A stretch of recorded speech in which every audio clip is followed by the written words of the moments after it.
chers frères et sœurs, chers amis, membres de la chaîne Venez Raisonnons, que la paix de Jésus-Christ soit sur chacun d'entre vous. Nous allons continuer notre série sur la prière et nous allons voir aujourd'hui les 3 différentes formes de prière. Par là, nous allons entendre, en parlant de la prière secrète, de la prière personnelle avec notre Dieu, et nous allons parler de la prière en groupe, et nous allons parler par la suite de la prière publique. Je vous invite à ce que nous puissions prier justement afin d'implorer le Saint-Esprit. Tendre Père Céleste, nous te remercions pour la vie que tu nous conserves, nous te remercions pour ton amour. Nous voulons maintenant réclamer ton Esprit Saint afin que tu puisses nous diriger, permets que je puisse me taire et que toi tu puisses t'exprimer. Nous te remercions par avance, Papa, nous t'avons prié dans le nom de ton Fils pour ta gloire. Amen. Bien les amis, lorsque l'on pense à la prière, on pourra voir qu'il y a 3 types de prières qu'on peut voir dans la Bible. La prière secrète entre Dieu et sa créature, son enfant. Et nous allons pouvoir voir également la prière de groupe. La prière où ils sont 2, 3, davantage. Et la prière qui est de nature publique, qui est dans un groupe de personnes qui vont partager une foi en commun, qui vont partager une espérance qui est commune. Donc le pourquoi il est important de voir ces éléments-là, c'est pour que nous puissions nous interroger individuellement. Pourquoi est-ce que je prie avec des personnes par exemple? Pourquoi est-ce que je ne me contente pas de prier seul? Pourquoi d'ailleurs est-ce qu'il faudrait que je prie seul par moment? On va voir que Jésus, il a aussi bien prié de manière secrète, de manière seule. Il a également prié avec 2 ou 3 personnes. Il a également prié de manière publique. Et on va voir que tout au long de la Bible, c'est quelque chose qui se répète. C'est quelque chose que l'on peut voir se répéter d'une grande manière dans la Bible. On peut voir ces 3 types de prières dans la Bible. Par exemple, nous avons dans la prière secrète différentes choses que nous pouvons voir, différentes choses que les pétitionnaires expriment ou tentent d'exprimer lorsqu'ils s'adressent à Dieu au travers de la prière. Dans la prière secrète, on voit qu'il y a souvent un aspect qui est en relation avec la repentance. Dans la prière secrète, il y a également un autre aspect qui est le fait de demander à Dieu ce que nous avons besoin concernant nos fonctions qui sont premières, comme se manger, se nourrir, etc. On peut voir également que dans la prière secrète, la prière individuelle, il y a souvent des prières en rapport avec une réforme dans la vie, un changement radical de vie. Il y a également des réveils spirituels que l'on peut voir de la Bible dans les prières secrètes. On peut voir également que, au travers de la prière, il y a la possibilité de demander le fruit du Saint-Esprit, l'amour. Il est possible de demander toutes ces choses que Dieu souhaite nous accorder, aussi bien de manière privée, mais également de manière collective, et on va voir cela un peu plus tard. On va voir qu'au travers de la prière, il y a également, lorsqu'elle est secrète, une recherche de croissance spirituelle, de développement. Il y a la volonté d'entendre la voix de Dieu, de lui parler véritablement, d'entamer, d'entretenir, de développer une relation qui va nous emmener dans la dépendance vis-à-vis de lui. Et la prière secrète, on pourra également constater que même lorsqu'elle est faite de manière privée, Dieu répond de manière qui soit publique.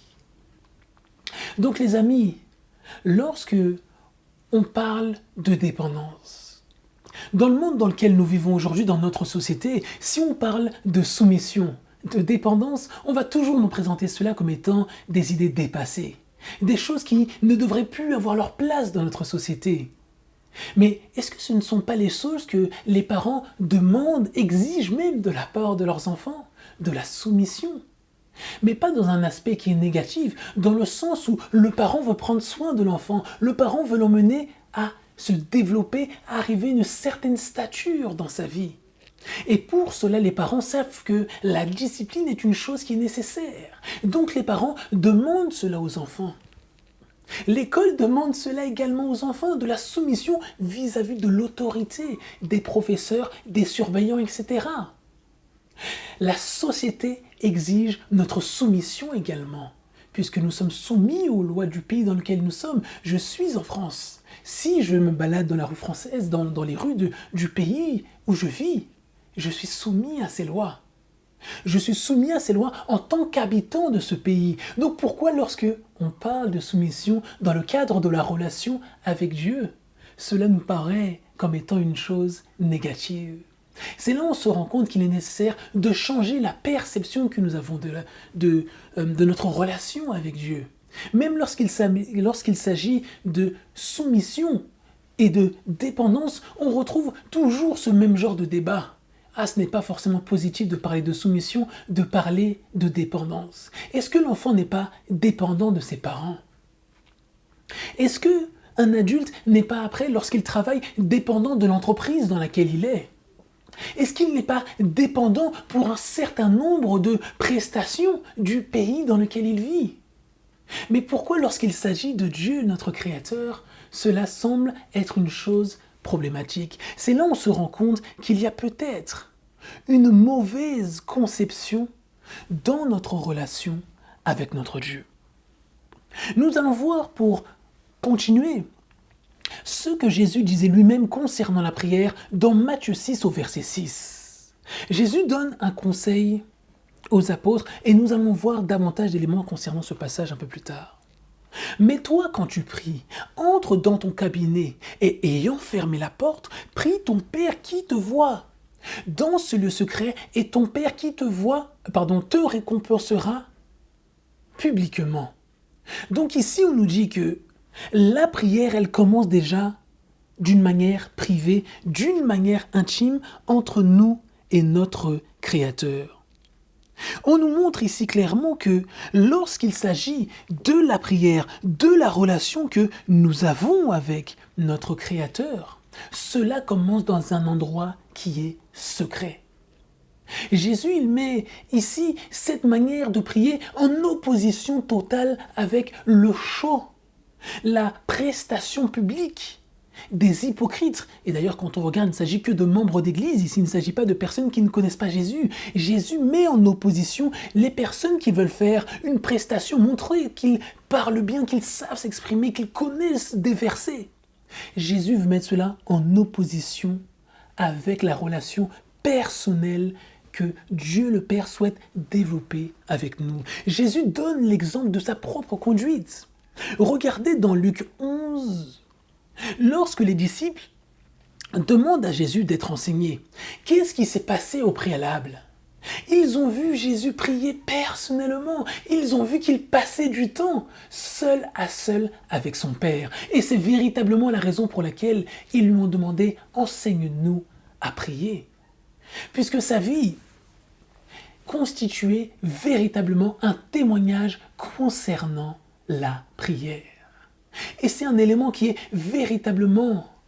vraiment très important dans la prière. Jésus vivait une vie qui était totalement orientée vers la prière.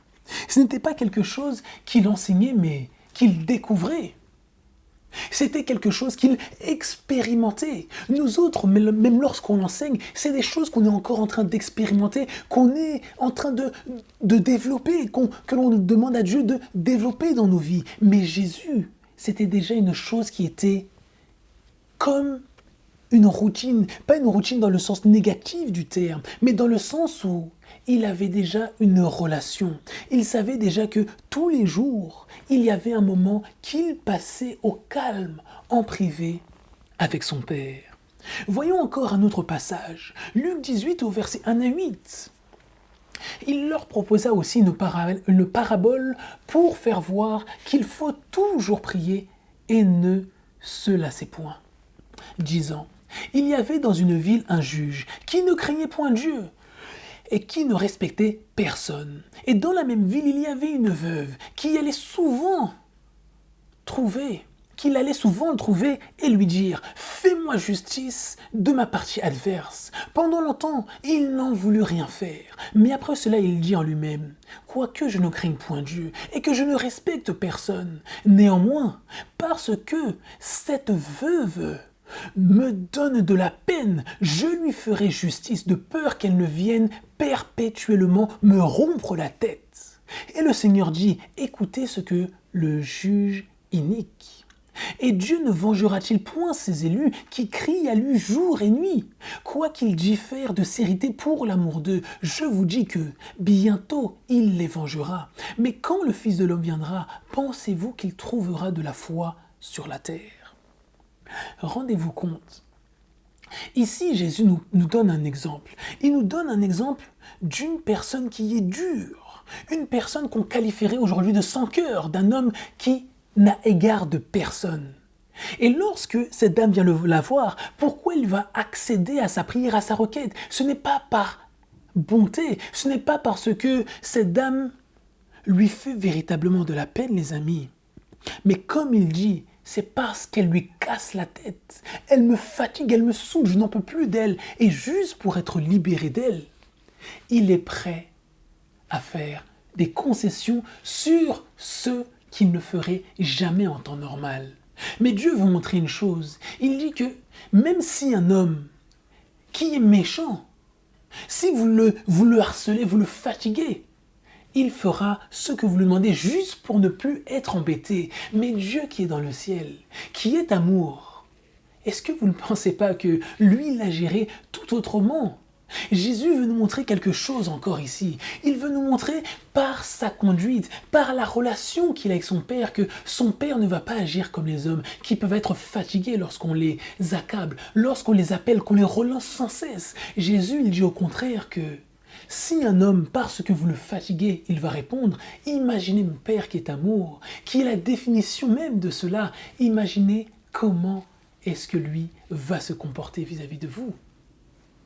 Donc on comprend, les amis, la raison pour laquelle les apôtres demandent sans cesse à Jésus, enseigne-nous, pourquoi ils ont eu autant d'empressement à demander cette chose. C'est puisque la vie de Jésus-Christ était le reflet de ce qu'il leur enseignait. Lisons pour continuer Jean 17, du verset 1 à 26. On ne va pas lire tous les versets, mais à la maison, je vous invite vraiment à prendre le temps de les relire. Jésus dit ces choses, puis levant les cieux au ciel, il dit, « Père, l'heure est venue, glorifie-toi afin que ton Fils te glorifie. » Donc là, on voit un exemple de prière de Jésus. On reprend à partir du verset 15. « Je ne te prie point que tu les ôtes du monde, mais de les préserver du mal. Ils ne sont point du monde, comme aussi je ne suis point du monde. Sanctifie-les par ta vérité, ta parole est la vérité. Comme tu m'as envoyé au monde, ainsi que je les ai envoyés au monde. Et je me sanctifie moi-même pour eux, afin qu'eux aussi soient sanctifiés dans la vérité. Or, je ne prie point seulement pour eux, mais aussi pour ceux qui croiront en moi par leur parole, afin que tout soit un, ainsi que toi, Père, et en moi et moi en toi, afin que aussi soit un en nous et que le monde croit que c'est toi qui m'as envoyé.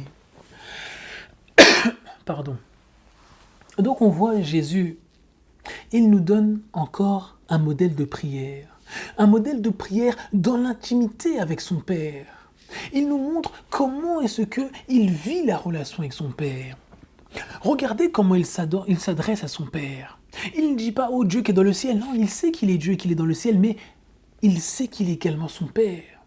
Lorsqu'il prie, regardez, on a l'impression que peut-être, on pourrait se dire peut-être qu'il prie juste pour l'œuvre qu'il a initiée. Les amis, lorsqu'il prie pour les apôtres, il prie afin que la mission qu'il leur a confiée puisse perdurer, se développer même après son départ. Il est en train de préparer le terrain pour les apôtres. Mais la préparation du terrain, les amis, ce n'est pas simplement... Ce n'est pas simplement dans les préparations, on va faire des flyers, on va faire un événement. Non, les amis, la préparation que Jésus a fait pour les apôtres à ce moment-là, les amis, c'était dans la prière, dans le lieu secret. Il préparait ses apôtres en priant dans la communication avec son Père. Nous autres, les êtres humains, les amis, il faut le reconnaître.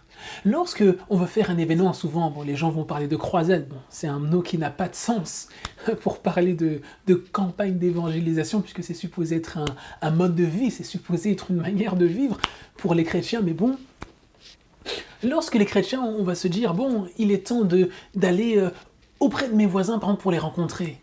Souvent, on va penser aux flyers, on va penser aux vêtements, de la manière dont on va se vêtir, on va penser à plein de choses, plein de préparatifs, on va penser au repas pour recevoir les personnes, c'est très bien les amis. Mais souvent, il est important de se demander, est-ce qu'on a déjà fait comme Jésus pour préparer une action vis-à-vis d'autres êtres humains? Est-ce que, à un moment donné dans notre vie, nous avons eu l'occasion de faire comme Jésus la préparation qui est faite à genoux, où on implore notre Père de nous aider, de nous préparer ou de préparer les autres personnes que nous connaissons qui vont aller dans le champ pour accomplir ce à quoi Dieu les appelle. Donc on comprend les amis, pourquoi dans Luc 11, les apôtres demandent à Jésus de leur enseigner comment prier. Pardonnez-moi. Donc on voit que même après ces événements, une chose qui est vraiment magnifique, c'est de voir que les apôtres prennent le même rythme de vie que Jésus-Christ. Parce qu'on voit que Jésus-Christ, constamment, il passait du temps avec les apôtres, mais il y avait toujours un moment où il disait « Écoutez, restez ensemble, moi je vais m'isoler, je dois parler avec mon Père, je vais seul. » On voit que Pierre, dans Acte 10 au verset 9, il fait la même chose que Jésus. Il est avec du monde, mais on nous dit qu'il s'éloigne pour prier seul. Il monte sur le toit pour passer un temps seul. Dans le même chapitre, au verset 30, on voit que Corneille fait la même chose, lui-même le décrit. C'est là où on peut se rendre compte que lorsque on a une relation avec Dieu, les amis, ça va nous pousser à des moments d'intimité. Est-ce que des personnes qui sont mariées, par exemple, ils n'ont pas un besoin de passer du temps entre eux pour discuter? Est-ce qu'il n'y a pas un moment, lorsque les enfants vont dormir, ou je ne sais pas, lorsqu'ils vont être occupés, ils vont se dire, on va parler ensemble, il faut entretenir ce qu'il y a déjà? Est-ce que ce n'est pas le cas? Donc, lorsque on a une relation avec Dieu, est-ce qu'il n'est pas nécessaire de se dire que, bien, il est nécessaire de passer du temps avec lui seul à seul? Mais pourquoi est-ce que cela est nécessaire? Est-ce que l'on voit quelle est la nécessité de cela, de la prière individuelle? Dans la Bible, j'ai déjà donné la réponse, oui, bien entendu. Je vais vous donner quelques exemples. Rappelez-vous, lorsqu'on a étudié le livre de Genèse, on voit que Abraham intercède pour les gens de Sodome et Gomorrhe. Il intercède, mais lorsqu'il est dans la relation avec Dieu, lorsqu'il est en train d'intercéder pour les gens de Sodome et Gomorrhe, qu'est-ce que l'on peut remarquer, les amis? On remarque qu'il est déjà dans une relation où il connaît son Père.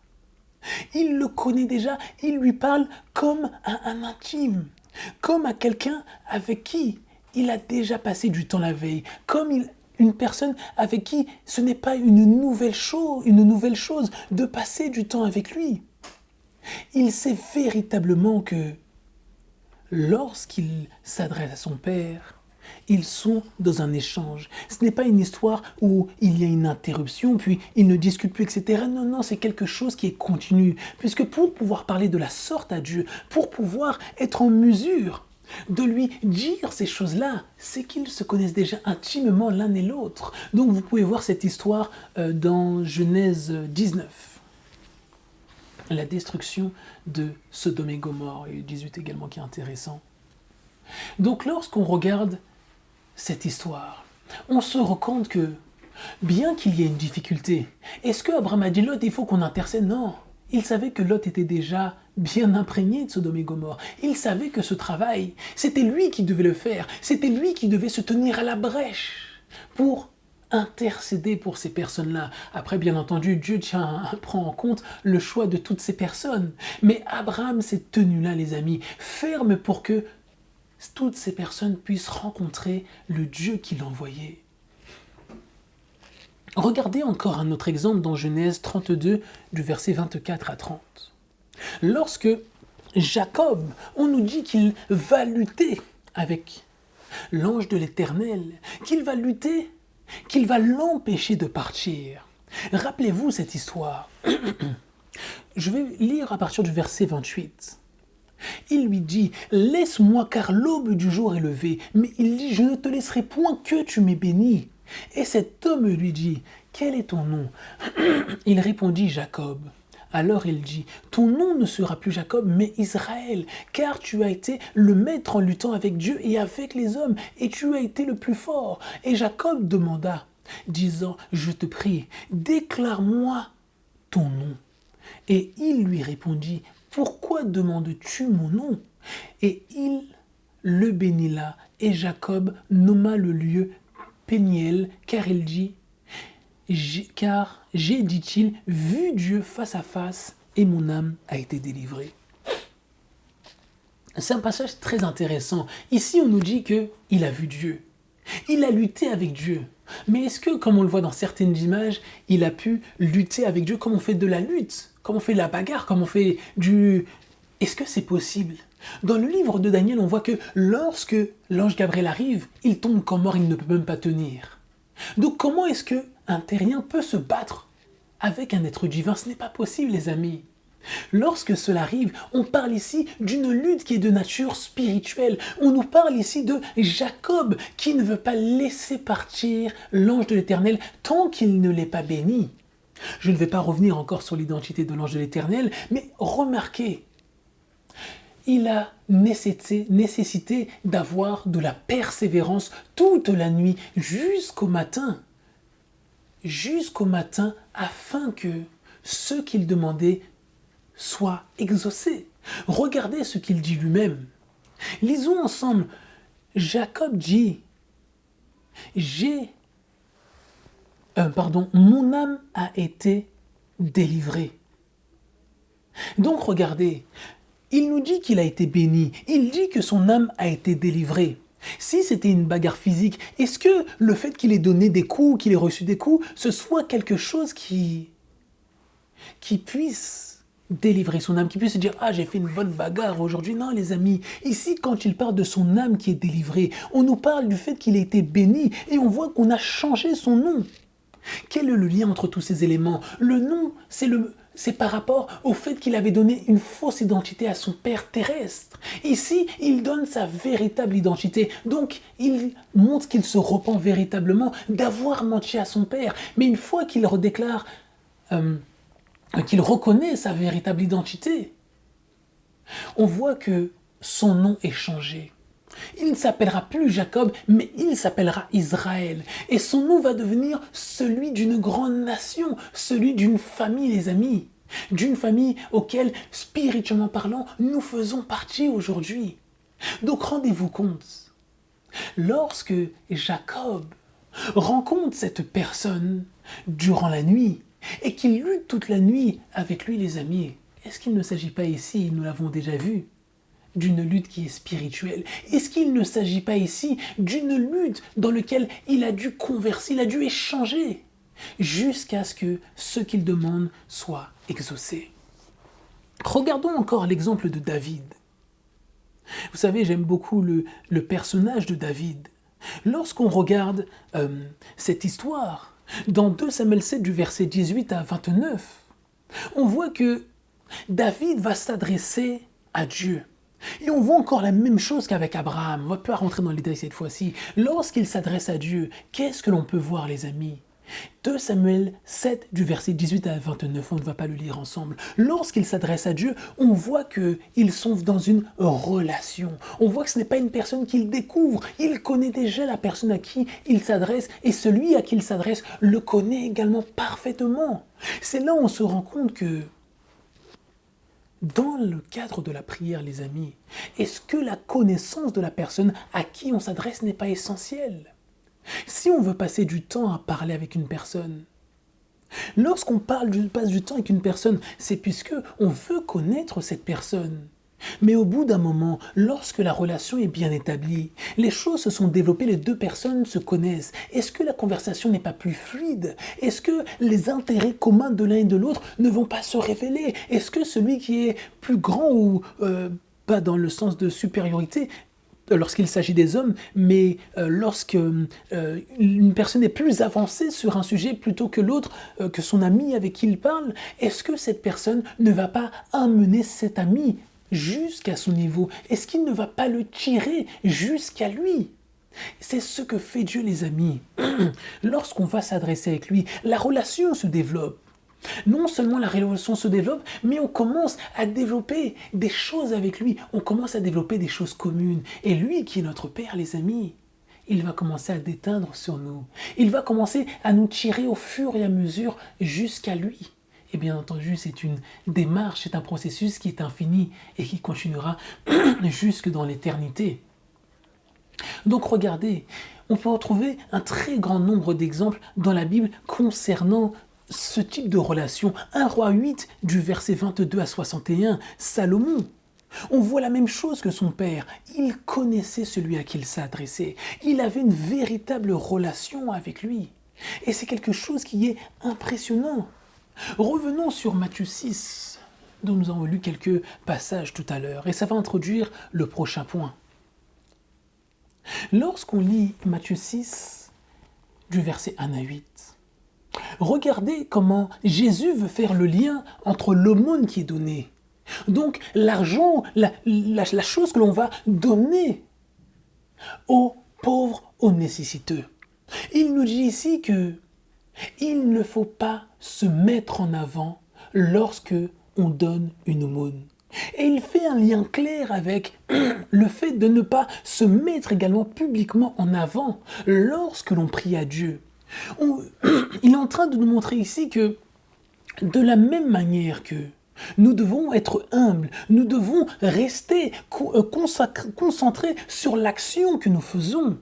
Lorsque nous prions, ce doit être de la même manière que nous devons être concentrés sur l'action que nous faisons vis-à-vis de la personne, mais pas le fait que nous voulons être remarqués, que nous voulons être loués, Il veut nous montrer ici clairement que de la même manière qu'il n'y a pas de gloire à retirer dans le fait d'aider des nécessiteux, de la même manière, dans la prière, il faut se comporter d'une manière humble et d'une manière qui ne va pas attirer l'attention sur notre personne. Lors donc que tu feras ton aumône, ne fais point sonner la trompette devant toi, comme les hypocrites font dans les synagogues, dans les rues pour être honorés des hommes. En vérité, je vous dis qu'ils reçoivent leur récompense. Mais quand tu fais ton aumône, que ta main gauche ne sache point ce que fait ta droite, afin que ton aumône soit dans le secret, et ton Père qui voit ce qui se fait, en secret t'en récompensera publiquement. Et quand tu prieras, ne sois point comme les hypocrites, car ils aiment à prier en se tenant debout dans les synagogues et au coin des rues, afin d'être vus des hommes. En vérité, je vous dis qu'ils reçoivent leur récompense. Mais toi, quand tu pries, entre dans ton cabinet, et nous avons lu la suite, les amis. Jésus veut nous montrer un contraste flagrant entre la manière dont on peut se comporter pour se mettre en avant et l'humilité que requiert la prière, l'humilité dans laquelle cela va nous mener. Et regardez, lorsque Jésus indique cela à ses apôtres, lorsqu'il leur montre cette démarche, les amis, c'est parce qu'il veut leur montrer que de la même manière que Moïse, par exemple, a prié dans Deutéronome 9 au verset 25, lorsqu'il a intercédé pour la nation d'Israël. De la même manière que Samuel, lorsqu'il a intercédé pour Saül dans 1 Samuel 15. De la même manière que Élie dans 1 Roi 17 au verset 20. A prié, a intercédé pour cette femme dont le fils était décédé. De la même manière que Daniel priait, comme dans Daniel 6 au verset 11, pour la relation qu'il avait avec Dieu. La relation, l'intimité de la prière requiert, les amis, à ce que nous vivions avec Dieu, nous n'ayons pas besoin de l'exposer, de le montrer devant tout le monde afin d'être glorifié, que les gens puissent dire « Ouh, ce gars il est spirituel, ouh là là, le gars il a prié 20 minutes, ouh là là ». Non, les amis, Jésus veut nous montrer une chose particulière. Toutes ces choses que nous voyons dans la prière, lorsqu'elle est secrète, Moïse, il n'est pas allé prier devant tout le monde pour que tout le monde dise « Oh là là, comment il parle bien devant Dieu, t'as vu les mots qu'il a dit ?» Lorsqu'il a dit, non, il a prié en secret, les amis. Samuel, le prophète, lorsqu'il parle pour Saül, lorsqu'il prie pour Saül, il le fait en secret dans sa maison. Élie, lorsqu'il intercède, il le fait encore en secret. Pourtant, il est avec la dame, mais il part se mettre en retrait pour le faire. C'est un principe qui est important, les amis. L'aumône et la prière ont un lien, même si ce n'est pas une aumône que l'on fait à Dieu lorsque l'on prie. Ne pas être vu des hommes. le fait de vouloir vivre dans l'intimité, toutes ces choses, ce sont des choses auxquelles Dieu accorde de l'importance. Ce n'est pas quelque chose que nous faisons pour être vus des hommes.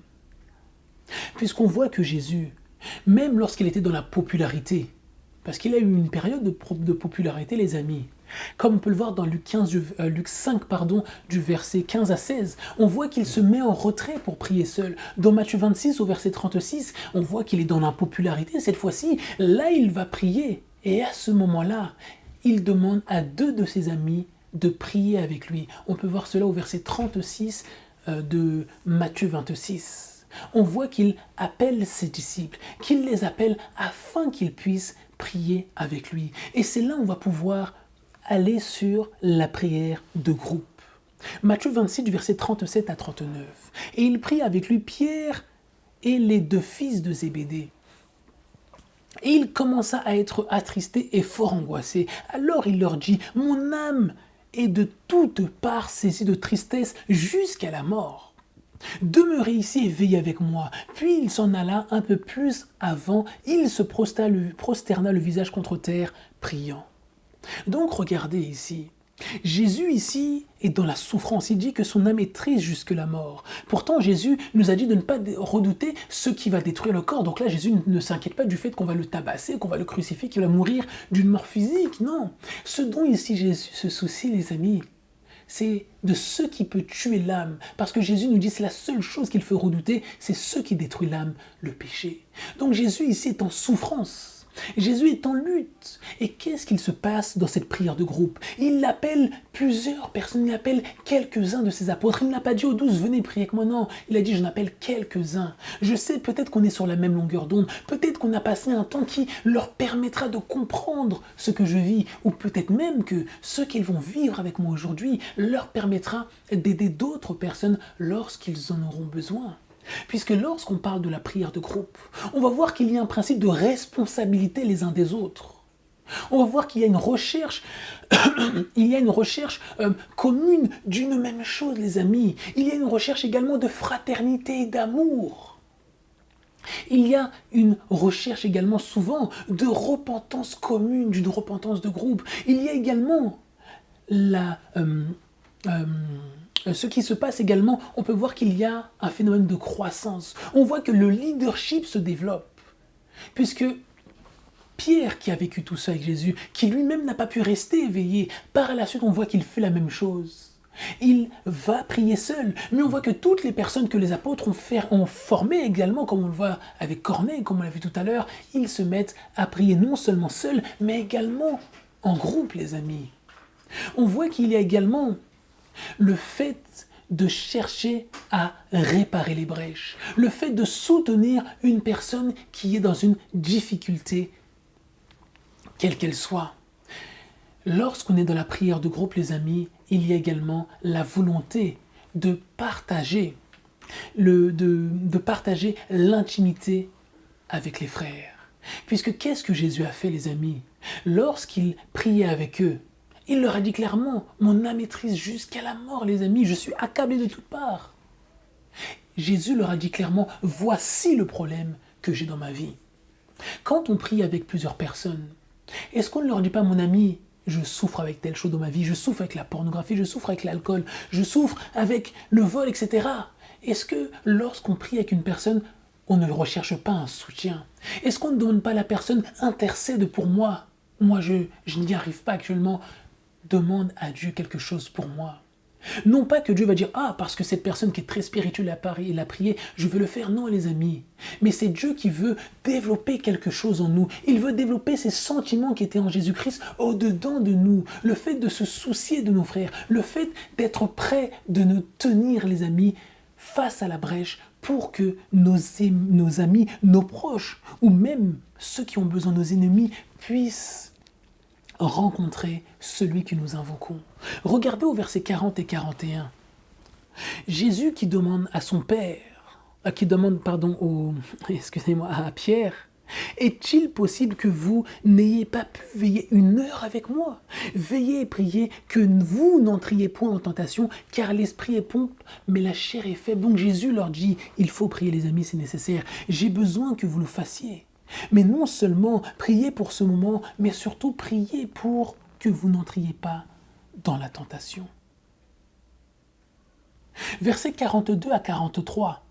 Il s'en alla encore par la seconde fois et il pria, disant, mon Père, s'il n'est pas possible que cette coupe passe loin de moi sans que je la boive, que ta volonté soit faite. Il revint ensuite et les trouva encore dormants, car leurs yeux étaient appesantis, et les ayant laissés, il s'en alla encore et pria pour la troisième fois, disant les mêmes paroles. Donc on voit ici, les amis, comme il est dit dans Éphésiens 6 au verset 18, Jésus, il veille dans la prière. Il est dans une entière persévérance. Et il intercède également pour les saints, pour les apôtres qui vont le trahir, les amis. Il est sur le point d'être arrêté, sur le point de mourir. Mais sa préoccupation, c'est de rechercher la face de son Père pour lui-même. Mais pas seulement pour lui-même, également pour les apôtres qui vont survivre à l'événement qui était en train de se passer.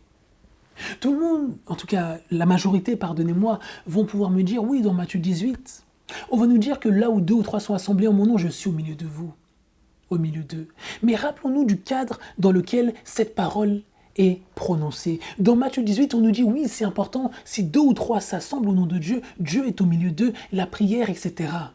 Mais quand on regarde dans Matthieu 18, il y a un cadre dans lequel tout cela est dit. On nous parle dans le cadre de la discipline et de la sauvegarde des âmes, du relationnel entre les apôtres, entre toutes les personnes qui reconnaissent le nom de Jésus-Christ. Et dans ce cadre-là, Jésus est en train de leur dire, il y a des âmes qui sont à sauver au milieu de vous, et il est nécessaire que vous puissiez vous unir 2 à 3 en mon nom, afin que ces personnes soient sauvées. Puisque si vous relisez Matthieu 18 depuis le commencement, vous verrez qu'il y a une question de discipline, d'organisation entre les différentes personnes qui étaient membres de cette communauté.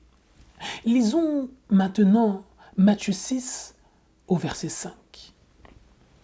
Et quand tu prieras, ne sois point comme les hypocrites. Excusez-moi, je crois que je me suis trompé de verset, pardonnez-moi. Ce n'était pas celui que j'aurais dû mettre. Donc lorsque l'on parle de prière en groupe, donc ici on voit que Jésus a pris quelques personnes avec lui, on voit que ces personnes par la suite vont être amenées à faire des prières de groupe, des prières de grande communauté, des prières où il y aura un grand nombre de personnes. Et on voit que lorsque ces personnes vont prier de manière publique, il y a encore cette même chose qui nous est dit, de ne pas faire comme les hypocrites dans Matthieu 6, mais qu'il est important que ces personnes ne prient pas pour être reconnues, pour être glorifiées. Donc ici, on voit que cette même parole qui a été donnée est applicable pour la prière commune que font les apôtres, pour les prières publiques qu'on peut appeler également communautaires, ces prières qui font véritablement partie de la vie de l'Église. Donc quand je parle d'Église, je ne parle pas de bâtiment, mais puisque l'Église c'est le corps, les chrétiens qui sont réunis entre eux. Le fait d'être réunis, les amis, le fait de se réunir, il ne s'agit pas simplement que de chanter, de louer, etc. En plus de la louange, de l'étude, la communion entre frères et sœurs fait partie de la vie de la communauté, de la vie des chrétiens. Mais lorsqu'on voit la prière en communauté, la prière qui est en groupe, généralement on voit que ces prières sont généralement courtes, les amis. Elles sont orientées vers une chose qui est spécifique. Parce que si je mène déjà une vie de prière avec Dieu, est-ce que j'ai besoin de faire un long poème qui a duré 20 minutes? On a déjà tous connu ça. Oh Éternel, tu as fait le ciel. Les amis, lorsqu'on a déjà l'habitude de passer du temps avec Dieu, on n'a pas besoin de mobiliser les gens pendant 20-30 minutes pour faire une simple prière. Lorsqu'on est dans la prière de groupe, on peut voir que c'est également quelque chose qui est calme. Ce n'est pas du brouhaha où tout le monde crie. Parce qu'on va le voir après, les apôtres l'ont vécu. C'est quelque chose qui est également distinct. C'est quelque chose qui est fait dans un langage qui est simple. Et je n'ai pas besoin de montrer que j'ai un doctorat en sociologie ou que je suis un philosophe, etc. La prière en groupe est très simple, dans un langage qui est simple. C'est une prière qui nécessite une unité qui est simple, les amis, qui nécessite la prière de la foi. Lorsque on est dans une prière de groupe, une prière publique, une prière communautaire, on peut dire qu'il y a également un aspect qui va être important. Il y a une recherche de bénédiction pour les personnes qui vont également entendre cela, puisque ça va les amener également à progresser également dans leur relation avec Dieu. Mais le but n'est pas de se faire remarquer ou de montrer quelque chose dans notre caractère ou notre manière de nous exprimer. Lorsqu'on est dans la prière de groupe, on peut voir qu'il y a également des éléments de repentance. Il y a plusieurs prières dans la Bible de groupe, dans lesquelles il s'agissait de repentance et également de consécration. Donc c'est là où on se rend compte que lorsqu'on parle de prière, de groupe, de prière publique, c'est encore une recherche de se rapprocher de notre Créateur. Mais non seulement de se rapprocher de notre Créateur, mais de partager quelque chose qui va nous emmener à développer notre relation avec nos frères et sœurs. C'est également un moyen de conversion pour les personnes qui seront dans l'assemblée. De conversion, de témoignage pour les personnes qui sont dans l'assemblée. Regardons un exemple, les amis, dans Acte 2. Acte 2, versets 42 à 46. Dans Acte 2, on voit que c'est le moment où les apôtres vont se réunir, ils vont prier ensemble, et après avoir prié ensemble, qu'est-ce qu'il va se passer, les amis? Ils vont recevoir le Saint-Esprit. Ils vont recevoir le Saint-Esprit qu'ils ont demandé d'une manière commune. Est-ce que la prière qui est faite de manière publique, de manière commune, est plus puissante que la prière qui est individuelle? Assurément pas, les amis, c'est ce qu'on va voir. Lorsque ces personnes se sont mis à prier, les amis, il y avait une recherche d'édification commune dans le partage de la manne qui a été reçue.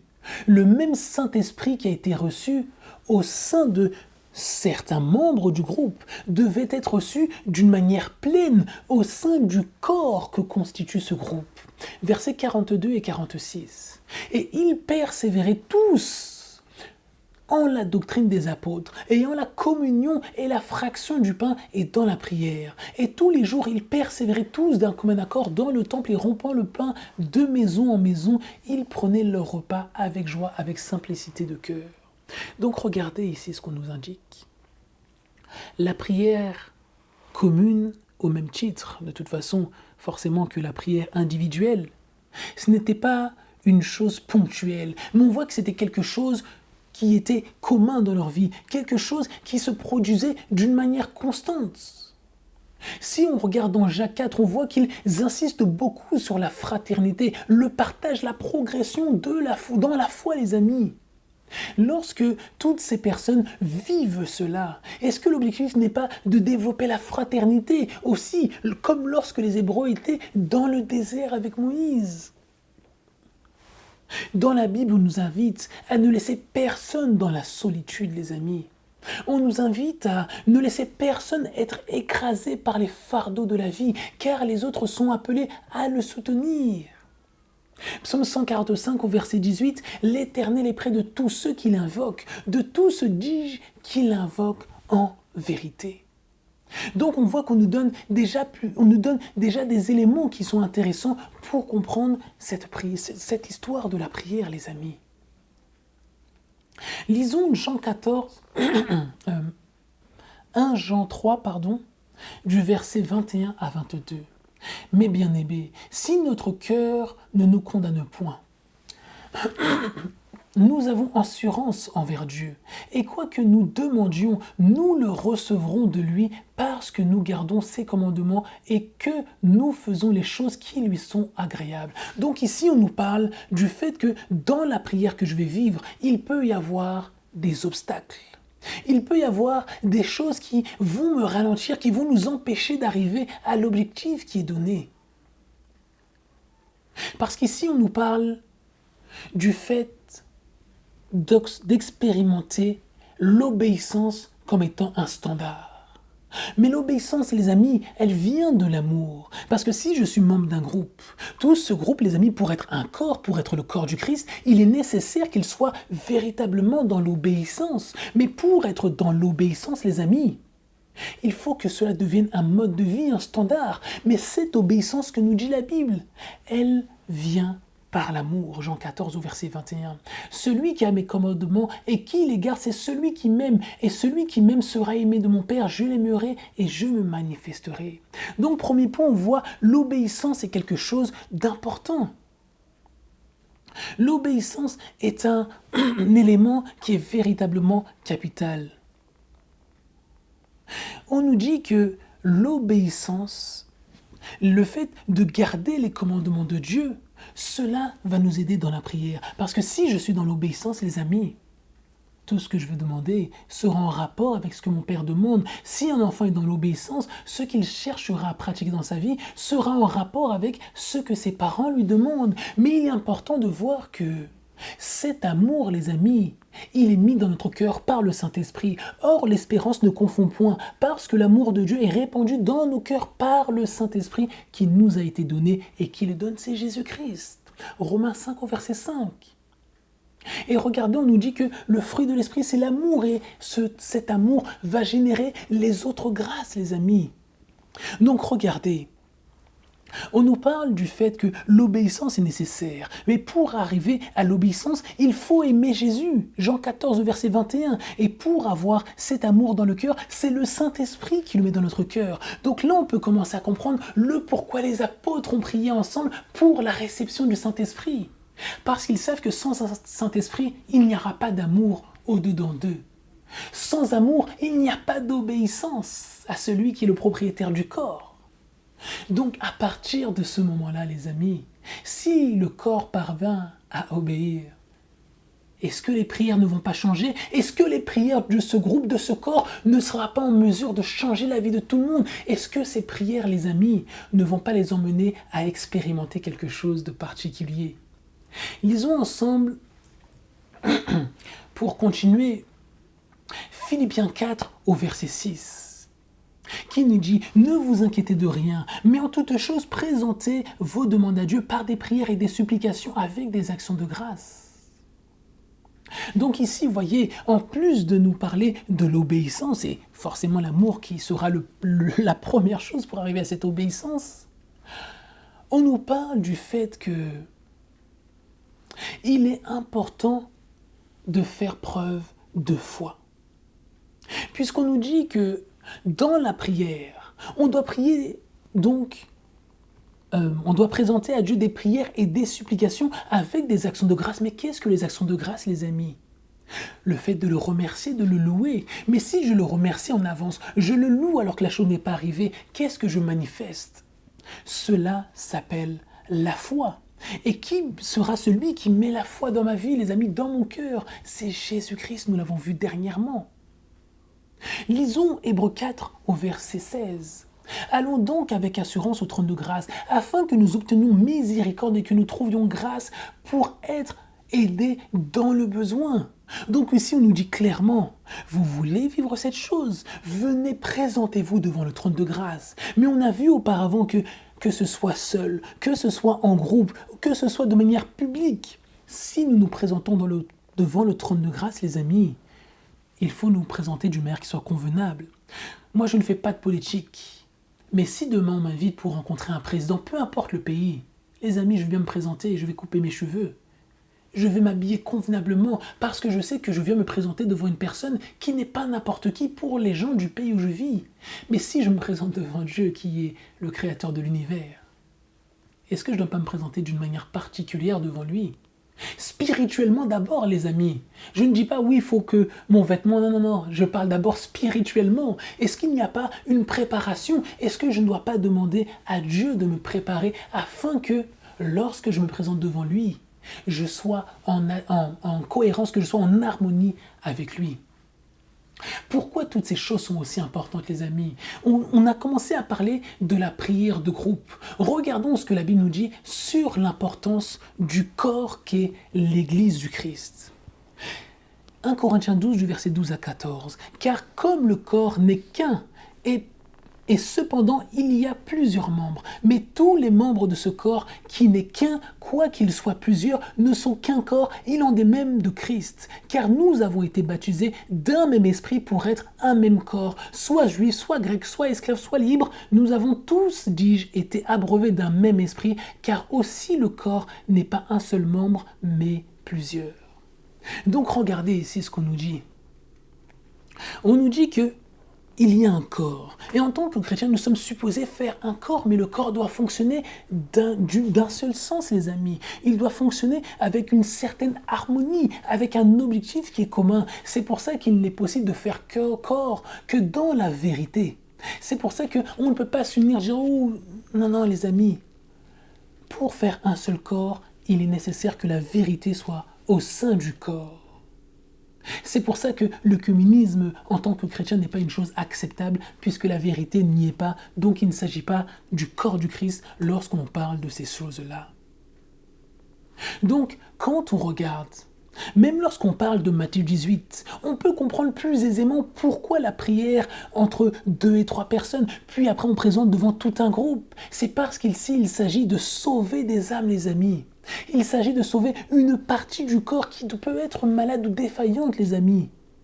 Lorsque on prie comme un seul corps, comme s'il s'agissait d'une seule église, les amis, qu'est-ce qu'il va se passer? Dieu va répondre comme si ce corps, les amis, n'était qu'une seule personne, les amis. Comme si ce corps ne faisait qu'un seul tout, les amis. Le Père sait de quoi le corps a besoin, Matthieu 6 au verset 8, les amis. Et comme il sait ce dont le corps a besoin, qui mieux que lui peut donner au corps ce dont il a besoin, au même titre que la personne seule qui vient prier, ou ceux qui vont se rejoindre, 2, 3, 4, je ne sais pas. Est-ce que Dieu ne sait pas ce dont nous avons tous besoin? Et il est important de se rappeler que lorsqu'on parle même de prière publique, les amis, ce n'est toujours pas un moyen d'obtenir ce que je veux, ce n'est toujours pas le moyen de réciter ma liste. Non, les amis, ici c'est toujours le désir de retrait en communion intime et constante avec notre Père et notre Dieu. Lisons Jean 17 du verset 22 à 24. Regardez comment Jésus a prié. « Et je leur ai donné la gloire que tu m'as donnée, afin qu'ils soient un comme nous sommes un. Je suis en eux et toi en moi, afin qu'ils soient consommés en un et que le monde connaisse que c'est toi qui m'as envoyé et que tu les aimes comme tu m'as aimé. Père, mon désir, et touchant ceux que tu m'as donnés, que là où je suis, ils y soient aussi avec moi, afin qu'ils contemplent ma gloire, laquelle tu m'as donnée parce que tu m'as aimé avant la fondation du monde. » Donc regardez ce pourquoi Jésus priait. Il priait pour l'unité du corps. Donc c'est la raison pour laquelle par la suite le corps peut s'exprimer. C'est pour ça que le corps dont les apôtres faisaient partie a pu s'exprimer et a pu réclamer le Saint-Esprit. Regardez 1 Thessaloniciens 5 au verset 11 où on nous dit de nous exhorter les uns les autres, de nous édifier les uns les autres comme Jésus l'a fait, les amis. C'est une chose que Jésus nous demande pour la vie commune que nous avons. Galates 6 au verset 2, je l'ai déjà dit tout à l'heure, portons les charges les uns des autres, puisque c'est ainsi que la loi de Christ s'accomplit. Il ne faut pas que nous soyons comme Caïn, les amis, prétendant ne pas avoir à nous soucier de notre frère qui peut être dans la difficulté. Gardons les yeux veillés les uns sur les autres, pas pour nous épier, nous critiquer et nous détruire, les amis, mais pour nous édifier les uns les autres et nous emmener à la progression spirituelle, nous emmener à rencontrer Jésus-Christ. Hébreux 10 au verset 24, les amis, prenez garde l'un à l'autre afin de vous inciter à la charité et aux bonnes œuvres. Bon, j'aime pas dans cette traduction, il parle de charité, mais le mot dont on parle, les amis, c'est plutôt l'amour divin, l'agapé, si j'ai bonne mémoire. Quand cela est arrivé, les amis, au sein des apôtres, on voit qu'ils reçoivent tous le Saint-Esprit, hommes comme femmes, vieux comme jeunes, tous reçoivent le Saint-Esprit comme s'il ne s'agissait que d'un seul corps. Mais quand on voit cela dans Acte 2, les amis, est-ce que cela ne devrait pas nous faire penser à la prophétie qui a été prononcée dans le psaume 133, du verset 1 à 3, où on nous parle de cette huile qui est répandue sur la tête de Aaron, qui est le sacrificateur, et que cette huile coule sur son visage, sur sa barbe, puis sur le vêtement, autrement dit, sur son corps. Est-ce que ce n'est pas ce qui est arrivé lorsque Jésus-Christ a été glorifié au ciel? Est-ce que lorsqu'il a été glorifié, ce n'est pas à ce moment-là que les apôtres et ceux qui étaient avec eux ont reçu le Saint-Esprit? C'est pour ça, les amis, encore une fois, je vous invite, dans le nom de Jésus, à ce que nous puissions tous persévérer dans la foi, persévérer dans la prière et dans la louange, comme l'ont fait les apôtres, les amis. Comme l'ont fait les apôtres, nous devons progresser, nous devons persévérer. On voit encore la même chose dans Acte 6. Les apôtres, les amis, ils vivaient cela d'une manière constante. Ils étaient dans une progression commune et dans un esprit qui les amenait à accomplir ce que Dieu attendait d'eux, les amis, ce à quoi Dieu les appelait. Pour finir, les amis, lisons Romains 8 du verset 25 à 26. De même aussi, l'Esprit soulage de sa part nos faiblesses, car nous ne savons pas comme il faut ce que nous devons demander, mais l'Esprit lui-même prie pour nous par des soupirs qui ne se peuvent exprimer, mais celui qui sonde les cœurs connaît quelle est l'affliction de l'Esprit, car il prie pour les saints selon Dieu. Est-ce que ce n'est pas une promesse fabuleuse, les amis? Le Saint-Esprit peut même intercéder pour nous lorsque nous-mêmes nous ne savons pas. Et de toute façon, nous ne savons pas ce qu'il convient de demander. Est-ce qu'un enfant dont vous vous occupez, il sait que voici ce que maman, voici ce que tu dois me donner, voici ce que je dois manger pour grandir, pour être en forme? Il ne peut pas le savoir. Le seul moyen qu'il a de savoir, c'est si quelqu'un d'autre lui suggère ce dont il a besoin. Et c'est ce dont il s'agit ici. Le Saint-Esprit est l'élément central. C'est l'élément dont nous avons besoin. C'est la personne dont nous avons besoin pour pouvoir progresser dans notre relation avec Dieu. C'est lui dont nous avons besoin pour pouvoir connaître Dieu au travers de la prière, pour vivre dans sa présence, pour l'expérimenter, apprendre à l'expérimenter et lui faire confiance, pour lui permettre de travailler en nous, pour découvrir ses plans, pour être pardonné, nettoyé, changé, pour nous utiliser dans la mission comme des ambassadeurs, des intercesseurs, pour nous permettre de remporter la victoire sur le péché et donc refléter son caractère. Et pour cela, les amis, le Saint-Esprit est nécessaire. C'est pour ça, vous voyez qu'aujourd'hui, il y a autant de controverses sur le Saint-Esprit. Certaines personnes viendront vous dire non, le Saint-Esprit c'est une force, mais ils ne pourront jamais vous montrer cela dans la Bible. Vous diront non, le Saint-Esprit lui-même il va venir te convaincre, tu verras. Dieu va te montrer, je n'ai pas besoin de te donner l'étude. Non, les amis, restons accrochés à la parole de Dieu. Fonctionnons en disant simplement, il est écrit, voici ce que Jésus a dit, voici ce qu'il a montré, voici la direction dans laquelle j'irai, c'est celle dans laquelle Jésus me montre que je dois aller. Donc voilà, les amis, gardez cela à l'esprit. Jésus souhaite faire des choses incroyables dans notre vie. Il souhaite que par son nom, des choses incroyables soient faites dans notre vie. Lorsque nous prions, que ce soit seul de manière secrète, que ce soit d'une manière où on est dans un groupe, les amis, ou que ce soit d'une manière publique dans une communauté. Jésus souhaite réaliser par son nom, que par son nom soient réalisées des choses, les amis, qui permettront l'avènement de son royaume, qui permettront que nous remportions la victoire sur le péché qui est le problème que nous connaissons. Pour cela, les amis, il y a une chose que Jésus a laissée pour nous qui s'appelle le Saint-Esprit. Une personne que Jésus a laissée qui agit sur terre pour que nous autres, nous puissions le rencontrer. Donc voilà les amis, c'est ce que nous avions à partager aujourd'hui. Soyez bénis, que la paix de Jésus-Christ soit sur chacun d'entre vous, les amis. Bye bye.